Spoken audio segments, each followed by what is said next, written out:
आवाज आ रही है। गुड इवनिंग आप सभी का। सजग क्लासेस हिंदी में एक बार पुनः स्वागत है आप लोग का। तो हम लोग व्याकरण में देख रहे थे संधि विच्छेद। पिछली क्लास में हुई थी कि क्या थोड़ी सी टेक्निकल समस्या हो गई थी जिसके कारण क्लास नहीं हो पाई थी। तो वो शायद मेरे ख्याल से 10 या 15 मिनट की क्लास हुई थी और हम लोग उसमें गुण स्वर संधि को देख रहे थे। शायद कहाँ तक देखे थे जी? ए वाला। तो गुण स्वर संधि में हम लोगों ने 3 सूत्र को दिया था, यानी कि अ या आ के साथ हर्षई या दीर्घई को दिया था, जिसको ए बना था। एक ये हो गया था। दूसरा था कि अगर अ या आ के साथ हर्षऊ या दीर्घऊ रहे तो ओ बनता है। और तीसरा जो इसमें होता है गुण स्वर संधि में कि अगर अ या आ के साथ री आए तो ये अर बनता है। क्या बनता है? अर बनता है। तो ये 3 सूत्र हम लोगों ने देखा था तो गुण स्वर संधि में। और गुण स्वर संधि में एक ही सूत्र को देख पाए थे पूर्णतः, सिर्फ इसको, और तब तक थोड़ी सी समस्या हो गई थी जिसके कारण क्लास नहीं हो पाई थी। तो आज इन दोनों को फ्री करते हैं, फिर आगे बढ़ते हैं। तो गुण स्वर संधि, तो इसको तो हम लोग देख चुके थे। कोई समस्या है इसमें? समस्या कैसा है? संधि है, वर्णों का मेल करना है, इससे परिवर्तन या विकार जो होता है उस प्रक्रिया को संधि कहते हैं। थोड़ी सी जो बच्चे नए हैं उनको लगता है कि इतना टफ है, लेकिन नहीं, बहुत आसान चीज है। थोड़ा सा ध्यान दें कि इसे ये ए की मात्रा है। मान लीजिए कि ये ए की मात्रा है, ये ए है और ये ओ है और ये अर है, ठीक है। तो मान लीजिए ए हम तो ऐसे लिखते हैं ना, जैसे मान लीजिए लिखे नरेश। अगर नरेश लिख रहे हैं तो ये कैसे लिखाया? ये लिखाया नरेश ऐसे। अगर ए की मात्रा आ गई यहाँ पे, अगर लिखें तो लिख देते हैं। अगर मान लीजिए हम लिखे सर्वोदय, सर्वोदय। अब यहाँ पे देखिए ओ की मात्रा आ गई, ओ की। और अर में लिखे जैसे कि महर्षि, देवर्षि, सप्तऋषि, मातृऋण, पितृऋण। जहाँ अर आ रहा है वहां पे इसका प्रयोग करते, तो ये आसान है। तो इसमें भी हम लोग पहले सूत्र को देख चुके थे, पहले सूत्र को इसमें देख चुके थे। अ या आ के साथ हर्षई या दीर्घई के मेल से ए बनता है, इसको देख लिए। अब इसके बाद आज हम लोग देखते हैं दूसरे नंबर वाले को। दूसरे नंबर में क्या था? दूसरा में था आप लोग का कि अगर अ या आ के साथ हर्षऊ या दीर्घऊ रहे तो ये क्या बनाएगा? ओ बनाएगा। यही था ना। इसको तोड़ दीजिए, इसका नंबर 1 कीजिए। नंबर 1 में क्या करना है कि अ के साथ ओ लगाइए, अ के साथ ओ को लगाएंगे तो क्या बनेगा? ये अ के साथ अगर हर्षऊ को लगाएंगे तो क्या बनता है? ये ओ बनाता है। हम लोग भी इसको बनाते हैं। ये कैसे बनाया है इसको देखते हैं, उदाहरण से समझते हैं। मान लीजिए एक शब्द लिखे भाग्य। क्या लिखे? भाग्य। भाग्य के साथ लगा दिए उदय। देखिए भाग्य में यहाँ अंत में क्या है? य है और शुरू में क्या है? हर्षऊ है। तो जो कोई भी व्यंजन है तो व्यंजन के मध्य में अ रहता है। तो यहाँ से क्या आ गया निकल के? यहाँ से निकल के आ गया अ। और यहाँ पे पहले इस दूसरे पद के प्रथम में क्या है? हर्षऊ। तो यहाँ अगर हर्षऊ तो और हर्षऊ के मिलने से क्या बन रहा था? ओ बन रहा था। तो क्या बन जाएगा? ओ। तो क्या बनेगा? ये बन जाएगा भाग्योदय। बन गया भाग्योदय। तो संधि आसान है। और उदाहरण लिखिए थोड़ा सा। मान एक ये हो गया। दूसरा लिखिए, अगर सर्व के साथ उदय लगा है क्या बन जाएगा? ये बन जाएगा सर्वोदय। क्या बनता है?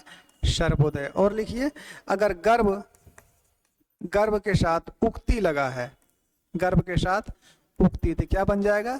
ये बन जाएगा गर्भोक्ति। गर्भ के साथ उक्ति, गर्भोक्ति।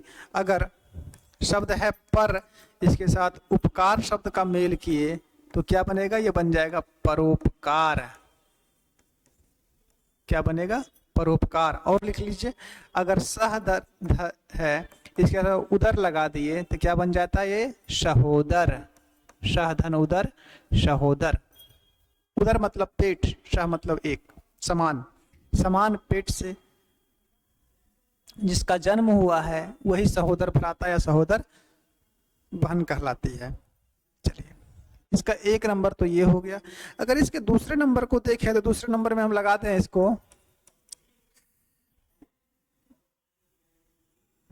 दूसरे नंबर में इसको लगा देते हैं यहाँ पे, क्या कि अगर ओ है, ठीक है, तो इसको करा देते हैं आ, और इसके साथ लगा देते हैं ओ, क्या बनेगा ये?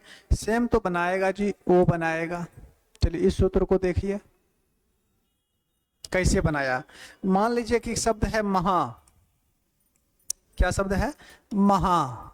महा के साथ लगा दिए उदय, क्या बनेगा? महोदय बन जाएगा। क्या बन जाएगा? महोदय। महाधन उदय महोदय। आसान है ना? महा के साथ उदय क्या लगा बनाया? महोदय बना गया। अगर महा शब्द है, महा, इसके साथ लगा दिए उदधि, महा शब्द के साथ उदधि क्या बनेगा? महोदधि बन जाएगा।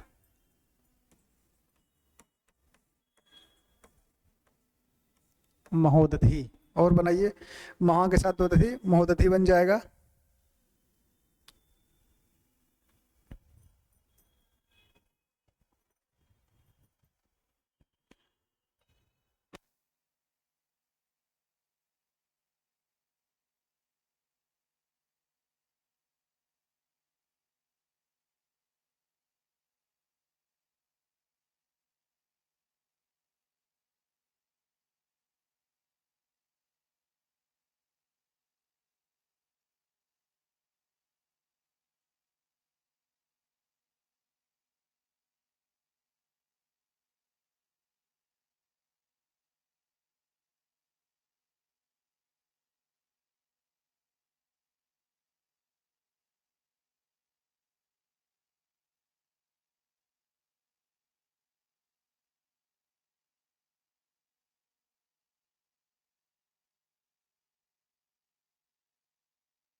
तो महा के साथ अगर उदधि लगाएंगे तो क्या बन गया था?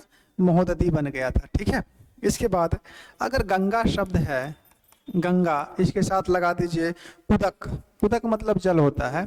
गंगा के साथ उदक, क्या बन जाएगा ये? गंगोदक बन जाएगा। क्या बन जाएगा? गंगोदक बन जाएगा। अगर शब्द है करुणा, करुणा, करुणा के साथ उत्पादक लगा दीजिए, करुणा के साथ उत्पादक, क्या बन जाएगा? करुणोपादक बनेगा। करुणोपादक, करुणा के साथ उत्पादक, करुणोपादक बन गया। स्पष्ट है? तो करुणोपादक ये हो गया। तो ये हो गया ओ और आ के साथ ये दोनों हो गया। चलिए इसके बाद हर्षो वाला तो हो गया। एक और लिख लीजिए। अब आ के साथ बड़ी मात्रा लगाइए, यानी इसका तीसरा भाग कीजिए।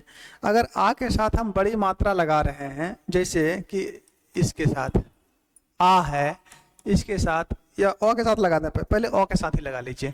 ओ के साथ बड़ी मात्रा लगाइए, ये क्या बनेगा? फिर भी तो ये ओ ही बना रहा है ना, फिर भी ये इतना ही बनाएगा। अगर ओ के साथ बड़ी मात्रा लगाएंगे तो भी यही बनाएगा। जैसे जैसे में अगर लिखिए जल के साथ, जल के साथ उर्मी लगाइए, क्या बन जाएगा? ये बन जाएगा जलोर्मी। क्या बनेगा? ये जलोर्मी बन जाएगा। सूर्य के साथ उष्मा का अगर प्रयोग करेंगे, सूर्य के साथ उष्मा, क्या बनेगा? ये बन जाएगा सूर्योष्मा।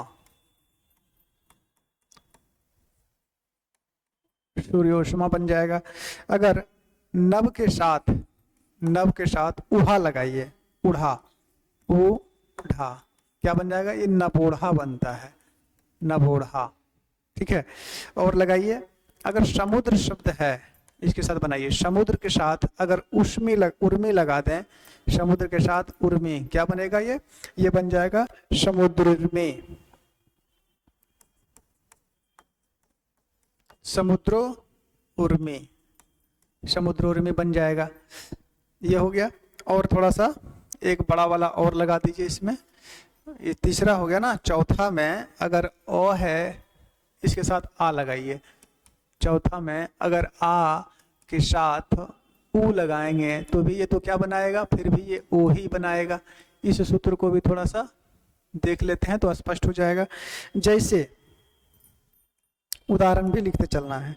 जैसे एक शब्द है गंगा, गंगा इसके साथ लगा देंगे उर्मी, गंगा के साथ उर्मी, क्या बनेगा, ये बन जाएगा गंगोरमी।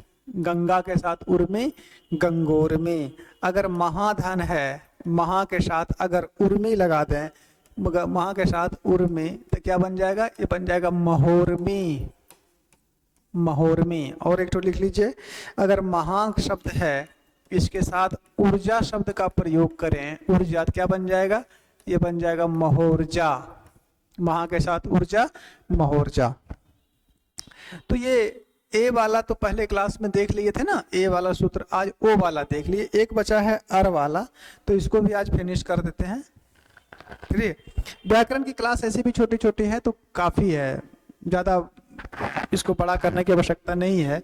ज्यादा बड़ा करके तो अगर पढ़ा दिए तो 2 महीना में व्याकरण संपूर्ण खत्म हो जाएगा।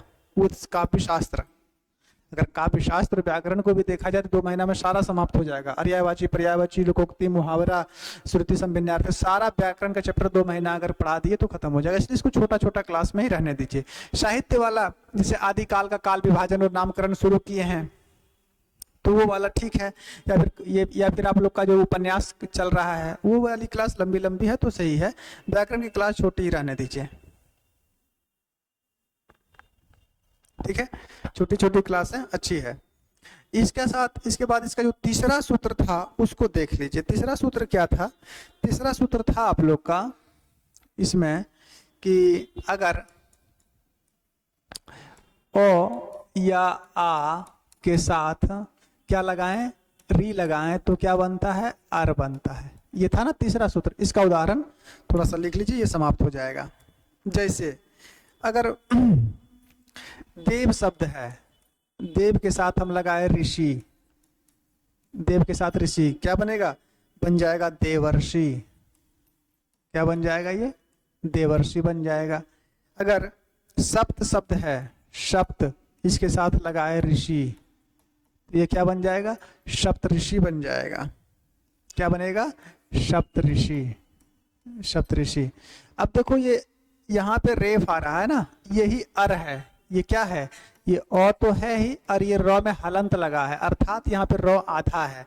तो रौ आधा जब भी है तो ये कहाँ जाएगा, ऊपर चला जाएगा। तो ये रेप में लग रहा है, सब में यहाँ पे देखिए लग रहा है, यहाँ पे लग रहा है, ठीक है। और यहाँ अर जो है, ये ओ जो है ये आगे में जुट जा रहा है। तो शब्द तो यहाँ पूरा था ही, और अर जो आ रहा ऋषि में, यहाँ पे री आ गया, तो ये बन जाता है किसमें, ये जब री मिलेगा, जैसे यहाँ पे आया ओ, इसके साथ लगा री, तो ये कहाँ बदल जाएगा, ये बन जाएगा अर में। तो अर में आधा र होता है तो ये चला जाएगा ऊपर, तो आ रहा है सब में ऊपर। यही इसका सिद्धांत है। चलो, सप्त संग के साथ ऋषि। अगर एक शब्द लिखे उत्तम, उत्तम के साथ अगर हम लगा दें ऋण, उत्तम के साथ ऋण, क्या बनेगा, ये बन जाएगा उत्तमम बन जाएगा, उत्तमर्ण बन जाएगा, उत्तमर्ण। चलिए, और अगर देखिए अगर देव शब्द है इसके साथ लगा दिए ऋण, क्या बन जाएगा, देवर्ण बनेगा। ये देवताओं का ऋण देवर्ण कहलाता है। इधर लिख लीजिए और भी सूत्र। जैसे मान लीजिए कि महा है, महा के साथ लगा दिए ऋषि, क्या बनेगा, ये बन जाएगा महर्षि। क्या बना, महर्षि। अगर वर्षा है, वर्षा के साथ लगा दिए ऋतु, ऋतु है ना इसमें, वर्षा के साथ ऋतु, क्या बन जाएगा, ये बन जाएगा वर्षर्तु। क्या बन जाएगा, ये वर्षर्तुर बन जाएगा, वर्षर्तु। और लिख लीजिए, अगर राजा शब्द है, राजा के साथ अगर ऋण का प्रयोग किए तो क्या बनेगा, ये राजर्ण बनता है। राजा के साथ ऋण, राजर्ण, क्या बन जाएगा, राजर्ण बन जाएगा, राजर्ण।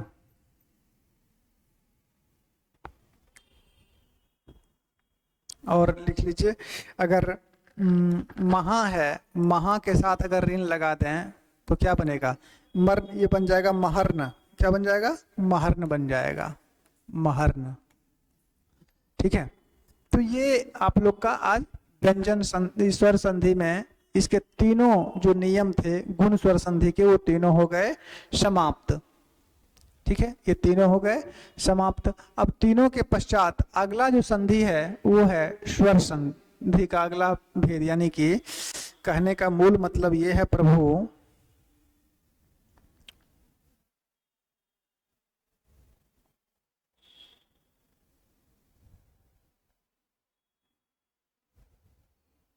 कहने का मूल मतलब ये था आप लोग से कि जिसे गुण स्वर संधि पढ़ रहे थे, तो गुण स्वर संधि हम लोग देखे, इससे पहले दीर्घ देख लिए। गुण स्वर संधि, इसमें 3 मात्रा आई आप लोगों के पास, एक आई ए, एक आई ओ और एक आई अर। ये 3 मात्राएं आप लोगों के पास आई। इन तीनों को मैंने 2 क्लास में देख लिया। पहले क्लास में इसलिए देख लिया, एक ठो को इसलिए पहले क्लास में देख पाया कि थोड़ी सी टेक्निकल इशू हो गई थी, इस वजह से क्लास वो शायद 15 या 20 मिनट की हुई होगी, मुझे नहीं पता है, देख लीजिएगा। तो वो हुई, आज इन दोनों को देख लिए। अब अगला जो संधि है, तो दीर्घ तो पढ़ लिए, स्वर संधि के अंतर्गत हम लोग दीर्घ को पढ़ लिए, गुण को पढ़ लिए। अब है वृद्धि, यन, अयादि, 3 और बचे हैं। फिर व्यंजन संधि और विसर्ग संधि बचे हैं। तो अयादि संधि को हम लोग कल देखेंगे। ठीक है, अयादि संधि को कल देखेंगे। अगर आज चाहें तो वृद्धि संधि को देख सकते हैं। वृद्धि संधि में 2 मात्राएं आएगी, एक आय और एक औ। तो ये 2 मात्राएं जो है वृद्धि संधि में आएगी, तो उसको भी अब नेक्स्ट क्लास में देखिएगा, है ना। बहुत देर से आप लोग पढ़ भी रहे हैं, साहित्य का इतिहास पढ़े, साहित्य के इतिहास के बाद उपन्यास पढ़ लिए, उपन्यास के बाद व्याकरण है, लगातार आप लोगों का क्लास 10 बजे से ही चल रहा है, तो काफ़ी हो गया आप लोग के लिए। तो जिनको भी एडमिशन लेना है वो दिए गए नंबर पर, जो थंबनेल पे नंबर दिखता है या डिस्क्रिप्शन में जो नंबर दिया हुआ है उस पर कॉल करते आप लोग। यूजीसी नेट, एस्टेट, बेट, टीजीटी, पीजीटी या बिहार टीआरई 4 का जो एग्ज़ाम होने वाला है टीजीपीटी या पीजीटी के लिए, तो उसके लिए आप लोग एडमिशन सिर्फ हिंदी के लिए ले सकते हैं। हाँ, हिंदी के साथ एक चीज़ और भी है कि मान लीजिए कि यूजीसी के जो बच्चे हैं, यूजीसी नेट जेआरएफ के जो बच्चे हैं, नेट जेआरएफ के जो बच्चे हैं, इनको पेपर 1, पेपर 1, इसमें भी 10 यूनिट है, इसमें भी कितना यूनिट है, इसमें भी इनका 10 यूनिट है। और पेपर 2, पेपर 2, तो पेपर 2 जिनका हिंदी है वही बच्चे सिर्फ लेंगे, क्योंकि हिंदी ही सिर्फ हम पढ़ाते हैं, आप लोग देख रहे हैं। और 10 यूनिट में इसमें जो है इसको अलग शिक्षक आप लोग को पेपर 1 का डिवीजन जो है वो अलग शिक्षक करवाएंगे, मैं नहीं करवाऊंगा। मैं इसके सिर्फ 3-4 चैप्टर ही पढ़ा सकता हूँ, जैसे 10 यूनिट में 3-4 यूनिट में मैं पढ़ाऊंगा, बाद बाकी सब अलग शिक्षक पढ़ाएंगे, वो मेरे पास से बाहर है। ठीक है, हाँ हिंदी है तो हिंदी के लिए तो फिर कुछ आप लोग जान ही रहे हैं कि हिंदी के लिए कोई दिक्कत नहीं है, हिंदी हो या संस्कृत हो, इसमें कोई समस्या आप लोगों के ना होती है और ना होने देते हैं। हम मेहनत करते हैं तो कोई समस्या ना आप लोगों को होती है ना हम लोगों को होती है। तो जिनको भी एडमिशन लेना है यूजीसी नेट के लिए, क्योंकि अभी तो परीक्षा दिसंबर में होने वाली है, तो शायद जनवरी में परीक्षा है, तो इसके लिए तो नहीं, क्योंकि अभी नया प्लेटफॉर्म चला ही है। तो जुलाई वाले के लिए आप लोग ले सकते हैं और उसकी संपूर्ण क्लासेस आप लोगों को मिलेगी, ऑफलाइन भी ऑनलाइन भी। ठीक है, कुछ दिन में आप लोगों को क्लास लाइव भी मिलेगी, तो उसके लिए थोड़ा सा मेहनत और करना है। तो चलिए आज के लिए इतना ही देखते हैं, फिर नेक्स्ट क्लास में हम लोग देखेंगे। आज के लिए इतना ही, धन्यवाद।